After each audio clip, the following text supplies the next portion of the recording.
Hello and welcome back to Whence, a Freemasonic podcast featuring research papers and discussions related to Freemasonry. I'm your host, Robert Johnson, a York Rite Mason and Knight Templar. This week I wanted to cover a response I got to the question I asked on Facebook.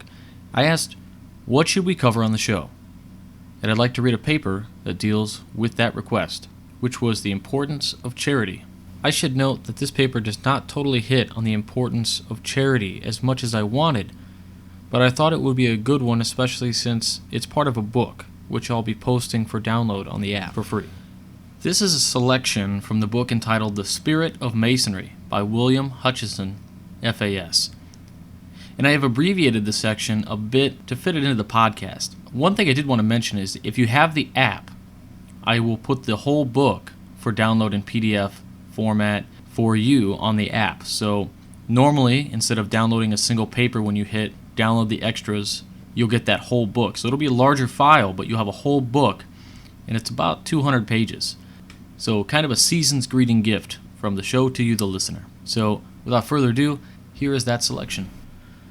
The ancients used to depict the virtue charity in the character of a goddess, seated in the chair of ivory with golden tire upon her head, set with precious stones. Her vesture, like the light of heaven, represented universal benevolence. Her throne was unpolluted and unspotted by passions and prejudices, and the gems of her fillet represented the inestimable blessings which flowed variously from her bounty. They also represented the charities otherwise called the graces under three personages. One of these was painted with her back toward us and her face forward as proceeding from us, and the other two with their faces toward us to denote that for one benefit done we should receive double thanks. They were painted naked to show that good offices should be done without disassembling and hypocrisy. They were represented young to signify that a remembrance of benefits should never wax old, and also laughing to tell us we should do good to others with cheerfulness and alacrity. They were represented linked together, arm in arm, to instruct us that one kindness should prompt another, so that the knot and band of love should be indissoluble. The poet tells us that they used to wash themselves in the fountain Acidalius, because benefits, gifts, and good turns ought to be sincere and pure, and not base on counterfeit.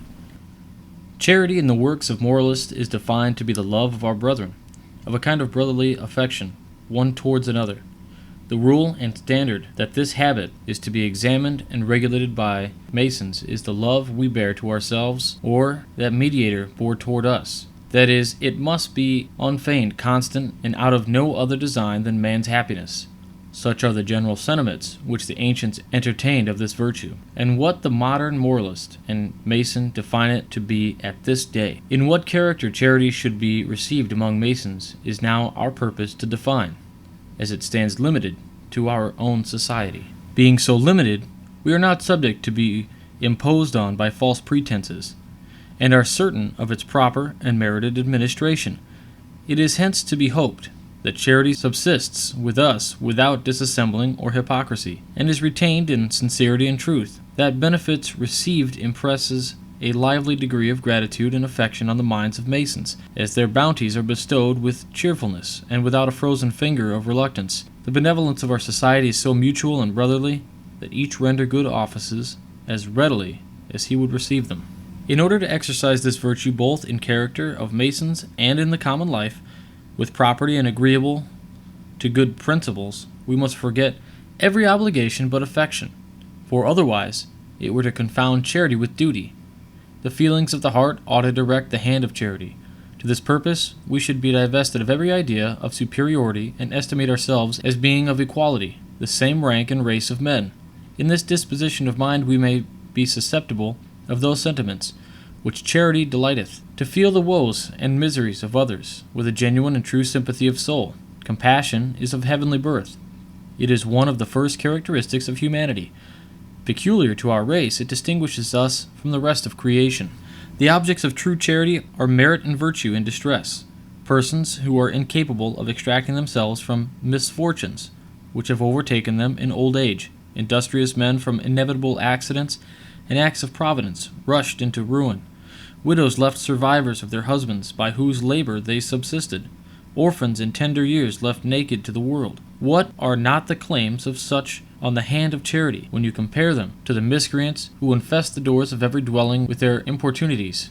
Wretches, wandering from their homes, showing their distortions and their sores, to the prompt of false compassion, with which ill-gotten gains, in concert with vagabonds, they reveal away the hours of night, which conceals their iniquities and vices. Charity, when misapplied, loses her titles, and instead of being adorned with the dress of virtue, assumes the insignificance, the bells and feathers of folly.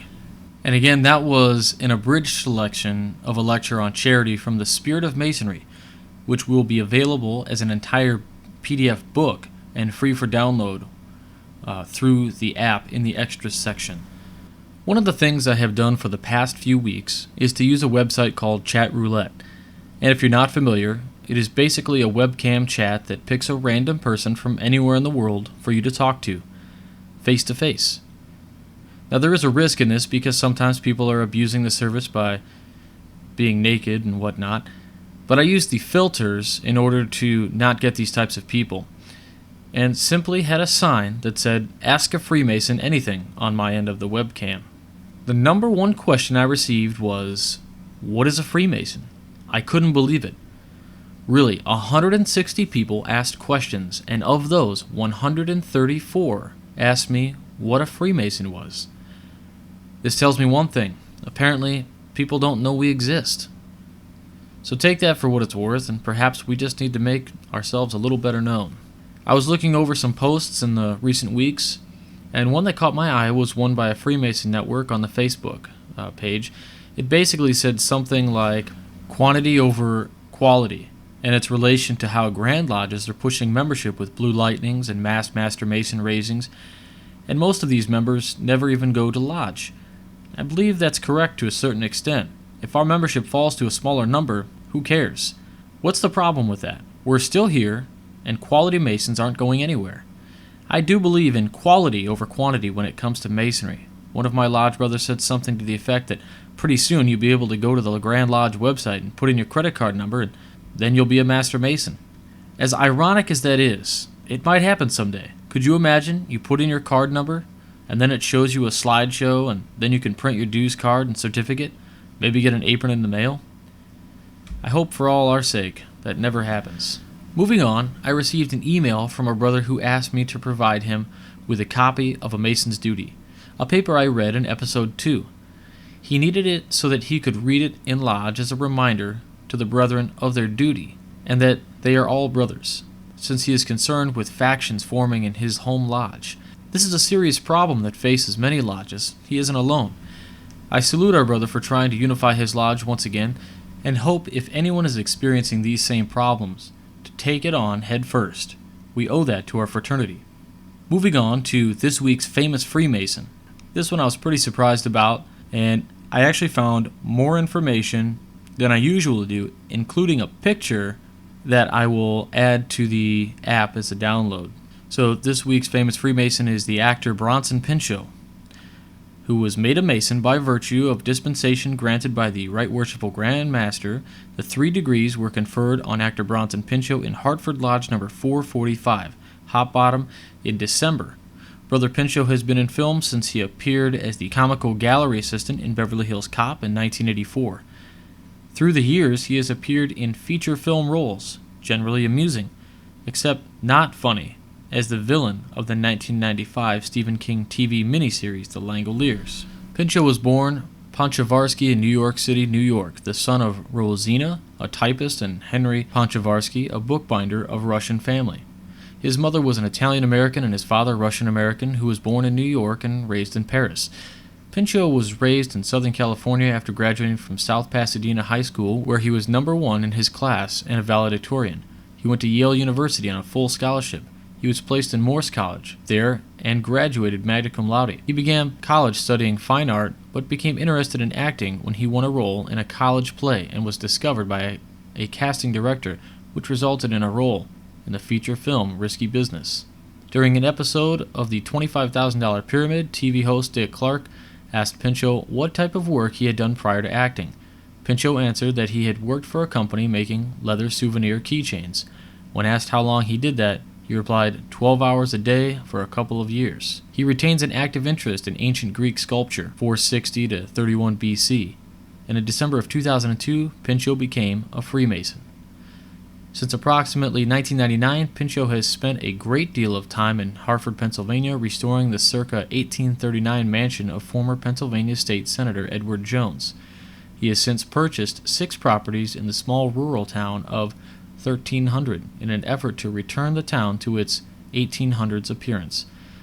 Pinchot has a sister and 2 brothers, and one of them being a younger brother, Justin Pinchot, who had a guest starring role in the Perfect Strangers episode, It Had to Be You. Justin also stood in for Bronson when performing a dual role on Perfect Strangers and in TV commercials, causing them to sometimes be misidentified as twins. However, Justin is 3 years younger. In the 1970s, Pinchot was an active member of the International Wizard of Oz Club, for which he organized the 1977 Winky Convention and provided several illustrations for the Oz calendar, copies of which fetch high prices at club auctions due to his celebrity status. That's it for this week. I hope you enjoyed. Don't forget to like the show on Facebook, which will allow you to listen to the show via Flash Player on Facebook, and follow us on Twitter at Whence. You can email the show at the email address wcypodcast@gmail.com, as well as add us to your circle on Google Plus with that same email address. Visit our website at www.wcypodcast.blogspot.com for links to all things for the show, including Twitter, Facebook, and the Whence store. Keep in mind, it also has a link to the Whence app available for Android and Apple devices, which will give you access to the show and extras, and all without syncing. As stated before, this month's extras will be 3 items. First, a Masonic wallpaper for your mobile device. Second, that picture I mentioned of Bronson Pinchot in Lodge. And third, a 197-page book entitled The Spirit of Masonry, which is in PDF form. This is the last show for a couple of weeks. Rest assured, we'll be back with a new episode on the 9th of January. So until then, be safe, have a wonderful holiday season, and for Whence, I'm Robert Johnson.